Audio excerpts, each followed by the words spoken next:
garage set on fire, a trail of explosives, and a wife living in fear. Tonight, the desperate search for a Pinellas County man who took off after setting his garage on fire this morning. ABC Action News reporter Sarah Rosario is live in Lealman, where neighbors are afraid of where he might show up next. Sarah? Well, Jamison, neighbors and both deputies tell me that the fire that started at this house this morning is just the culmination of several fights between that suspect, Roy Bates, and his wife. And neighbors also tell me it's just the latest reason as to why they've had to call the cops here several times, but they hope that today was the last. Terry Gillingham says he woke up to a neighbor asking him for help. I hear her pounding on the door. She's at the door and said, "I don't have a phone, but the building's on fire."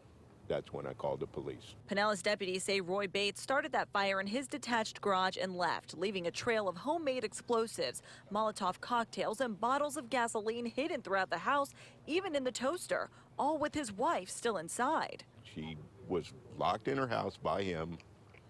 She broke a window, crawled out. Arrest records show Bates has a history of domestic violence and battery charges against neighbors. Deputies have been called to this house more than 30 times this year alone, and several neighbors even have restraining orders out against him. For some reason in his head, we were all against him, mounting cameras on my house to watch him. But Gillingham says the cameras and security gates were put up for protection.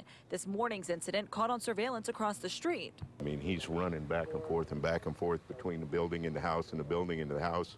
Then all of a sudden on the film, this side of the house illuminates.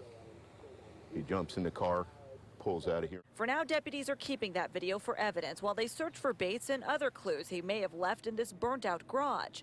Neighbors hope he's caught soon so he can get help. He brought this on himself, and it's probably the best thing he ever did for himself because nobody could step in. And deputies aren't telling us where they're searching for Bates because they don't want to jeopardize the investigation. They do tell us that he is not a danger to anyone in this neighborhood or anyone nearby. They say the only person he is of danger to is his wife. For now, she's being helped by the Red Cross. Reporting live in Lealman, Sarah Rosario, ABC Action News.